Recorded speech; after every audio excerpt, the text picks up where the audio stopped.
Are కృష్ణయ్యకు తెలంగాణకు సంబంధించినటువంటి నాయకుడు. ఎల్బీ నగర్ నుంచి పోటీ చేసి టీడీపీ బీజేపీలో పొత్తులో ఏకంగా ముఖ్యమంత్రి అభ్యర్థిగా 2014లో టీడీపీ బీసీ ముఖ్యమంత్రి అని చెప్పుకొని ఆయనను అభ్యర్థిగా పెడితే ఏం రాలేదు. 15 స్థానాలు అవి 5 స్థానాలు వీళ్ళకి వచ్చి టీడీపీ బీజేపీ మొత్తం ఆగమైపోయింది. ఆయన సీఎం అభ్యర్థిగా ఉన్నటువంటి వ్యక్తి మిర్యాలగూడలో కాంగ్రెస్ అభ్యర్థిగా పోటీ చేసిండు. వెంటనే ఆ తర్వాత రాజ్యసభ కోసం ఆంధ్రాకు పోయి వైఎస్ఆర్సీపీ నుంచి రాజ్యసభ సభ్యత్వాన్ని తీసుకున్నాడు.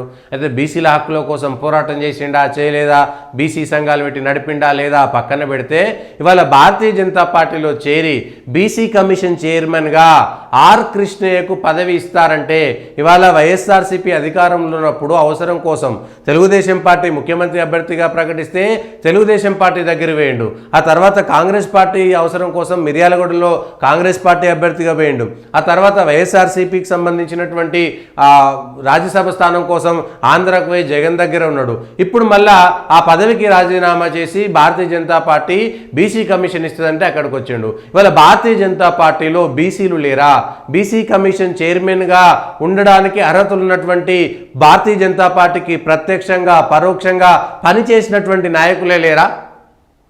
తను గతంలో ఆర్ఎస్ఎస్లో పనిచేసిండు, గతంలో ఏబీపీ విద్యార్థిగా పనిచేసిండు, తన అవసరాల కోసం అన్ని పార్టీలు మారిండు, అవసరాల కోసం అందరి దగ్గరకు వెళ్ళిండు. పోనీ అక్కడ ఉండి కేవలం బీసీ సమస్యల కోసం మాట్లాడి తిరిగి మళ్ళీ బీజేపీలోకి వచ్చిండా? అవసరం కోసం ముఖ్యమంత్రి అభ్యర్థిగా ప్రకటిస్తే టీడీపీకి వేయండు, తన అవసరం కోసం కాంగ్రెస్కి వేయండు, తన అవసరం కోసం వైఎస్ఆర్సీపీ రాజ్యసభ తీసుకున్నాడు. ఇప్పుడు ఆయన అవసరం కోసం బీజేపీకి వస్తామంటే ఇస్తారా ఇవ్వరా క్లారిటీ లేదు. కానీ గత 4-5 రోజులుగా చర్చ జరుగుతున్నది. ఆర్ కృష్ణయ్యకు బీసీ కమిషన్ చైర్మన్ ఇస్తారు, లేకపోతే బీసీ ముఖ్యమంత్రిగా తెలంగాణలో ప్రకటిస్తారు. కాబట్టి ఆయన తీసుకొస్తే తెలుగుదేశం పార్టీ బీజేపీ పొత్తు పెట్టుకుంటేనే ఎల్బీ నగర్లో గెలిచి ఆ రోజే అయిపోయింది పని. ఇవాళ ఆర్ కృష్ణయ్యను తప్పుపట్టడమో ఆయన బీసీ కాజును తప్పుపట్టడమో కాదు.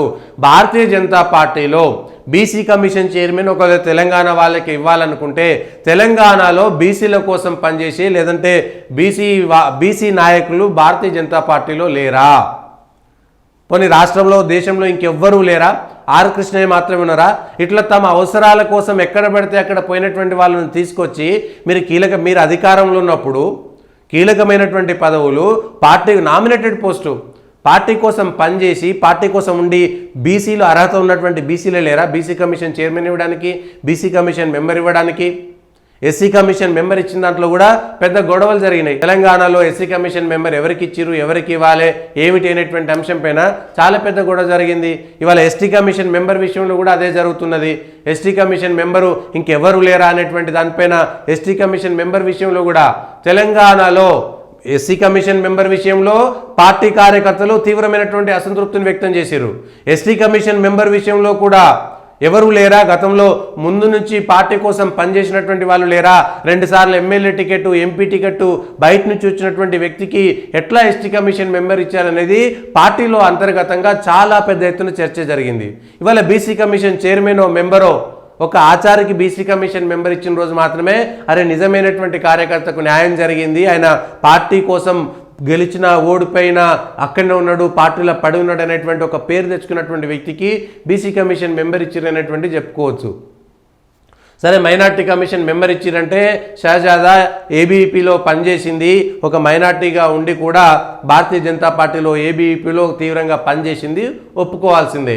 ఏబీవీపీ విద్యార్థి సంస్థలో పనిచేసి మైనార్టీగా ఉండి కూడా జాతీయవాద సిద్ధాంతాలతోటి కలిసి పనిచేసినటువంటి వ్యక్తి కాబట్టి అందులో ఒక మహిళ ఇచ్చి ప్రోత్సహించారు. కాకపోతే ఆమెను ప్రొజెక్ట్ చేసి రాష్ట్రంలో ఇది జరుగుతుందని ఎక్కడా చెప్పుకోలేనటువంటి పరిస్థితుల్లో భారతీయ జనతా పార్టీ ఉంది.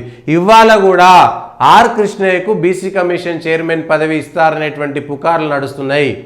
రాజకీయంగా ఆయన చేర్చుకొని ఎమ్మెల్యే టికెటో, ఎంపీ టికెటో, ఇంకోటో ఇవ్వడం వేరు విషయం.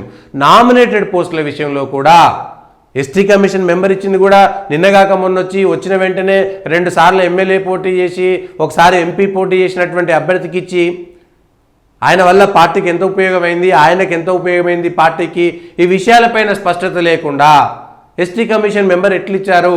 గతంలో పార్టీలో పనిచేసినటువంటి వాళ్ళు లేరా? మొదటి నుంచి పార్టీ కోసం త్యాగాలు చేసినటువంటి ఎస్టీలే లేరా అనేటువంటిది చాలా పెద్ద ఎత్తున చర్చ జరిగింది.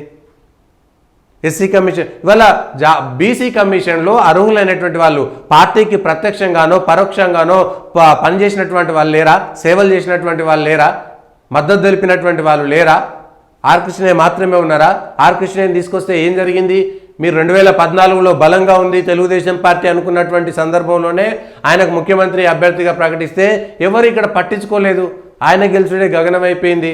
ఆ తర్వాత ఆయనే వదిలేసి వెళ్ళిపోయిండు.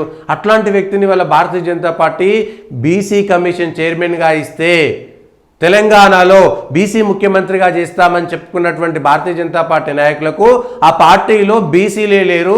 ఆ పార్టీ కోసం 30-40 సంవత్సరాలుగా త్యాగాలు చేసినటువంటి ఎందుకు నందరాజ్ గౌడ్ కుటుంబానికి వాళ్ళు ఐఎస్ఐ తీవ్రవాదుల చేతిలో చచ్చిపోయినటువంటి వాళ్ళు ఉన్నారు, నక్సలైట్ చేతిలో చచ్చిపోయినటువంటి వాళ్ళు ఉన్నారు. వాళ్ళ కుటుంబాలకి లేరా అందులో? ఎందుకు? ఆయన పరకాలలో సిరంగి సంతోష్ అని ఉంటాడు డాక్టరు, ఆయన వాళ్ళ నాయనను సౌందర్యను నక్సలైట్లు చంపారు. వాళ్ళు కూడా బీసీలే కదా, మొత్తం పార్టీ కోసం నష్టపోయారు కదా. ఆయన డాక్టర్ కూడా కదా, బీసీల కోసం పనిచేసినటువంటి వ్యక్తి, సిద్ధాంతం కోసం పనిచేసినటువంటి వ్యక్తి. మీరు టికెట్లు ఇచ్చినా ఇవ్వకపోయినా పార్టీలా పడుకొని అట్లనే పాపం పార్టీ కోసం నానా కష్టాలు పడుతున్నటువంటి వ్యక్తి. ఆచారికి మొన్నటిదాకా బీసీ కమిషన్ మెంబర్ ఇచ్చారు, ఆయనకే బీసీ కమిషన్ చైర్మన్ లేకపోతే ఇంకొక జిల్లాలో ఇంకొక నాయకుడిని ఎదిగేటువంటి ప్రయత్నం చేయకుండా నామినేటెడ్ పోస్టుల్లో కూడా భారతీయ జనతా పార్టీ నాయకుల కుటుంబాలు లేకపోతే వాళ్ళకు నచ్చినటువంటి వ్యక్తులను తీసుకొచ్చి నామినేటెడ్ పోస్టులు ఇస్తారా? పార్టీ కోసం పనిచేసినటువంటి వాళ్ళకి ఇవ్వరా? ఇది వాళ్ళ భారతీయ జనతా పార్టీలో జరుగుతుంది. ఆర్ కృష్ణయ్యకి సంబంధించి గత 2-3 రోజులుగా పార్టీలో జరుగుతున్నటువంటి చర్చల్లో చాలామంది బీసీ నాయకులు ఎందుకు ఆయన లేడా? ఆల నరేంద్రకు సంబంధించినటువంటి పిల్లలు కూడా ఉన్నారు కదా, వాళ్ళ కుటుంబం కూడా త్యాగం చేసిందిగా. సరే వాళ్ళు పక్కకు వేయరు అనుకుందాం, ఇంకెవ్వరు లేరా? వాళ్ళు మళ్ళీ వచ్చారు ఆల నరేంద్ర అనుకోవచ్చు. ఇంకెవ్వరు లేరా? బీసీ భారతీయ జనతా పార్టీలో అసలు బీసీలే లేరా? పోరాటం చేసినటువంటి వాళ్ళే లేరా? పార్టీ కోసం పనిచేసినటువంటి వాళ్ళు లేరా ఎక్కడ కూడా? ఇది బీసీలకు మీరు నాయకత్వం ఎప్పుడు ఇస్తారు? మరి బీసీ ముఖ్యమంత్రి చేస్తామంటే బయట నుంచి వచ్చినటువంటి వాళ్ళకు మాత్రమే ఇస్తారా?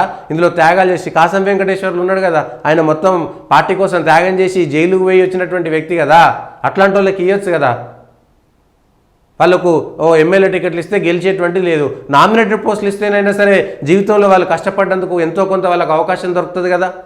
బయట నుంచి వచ్చినటువంటి వాళ్ళకే నామినేటెడ్ పోస్టులు ఇచ్చి ఇవాళ తెలంగాణ నుంచి భారతీయ జనతా పార్టీలో నామినేటెడ్ పోస్టులు పొందినటువంటి దాంట్లో ఎంతమంది పార్టీ కోసం పనిచేసినటువంటి వాళ్ళు ఉన్నారు, ఎంతమంది బయట నుంచి వచ్చినటువంటి వాళ్ళు ఉన్నారు, ఎంతమంది కొందరు నాయకులు సిఫారసులతోటి వాళ్ళ కుటుంబ సభ్యులు లేకపోతే వాళ్ళకి నచ్చి ఏ పని చేయనటువంటి వాళ్ళు ఎంతమంది ఉన్నారో లిస్టు తీయండి. ఇది భారతీయ జనతా పార్టీ కార్యాలయంలో కార్యకర్తల యొక్క గోడు. నిన్న మొన్న జరిగినటువంటి చర్చకు సంబంధించినటువంటి సారాంశం. ఈ తెలంగాణకు సంబంధించినటువంటి పార్టీని పట్టించుకునేటువంటి నాదుడే లేడు, దాన్ని వదిలించుకోవాల్సినటువంటి పరిస్థితి. ఆయన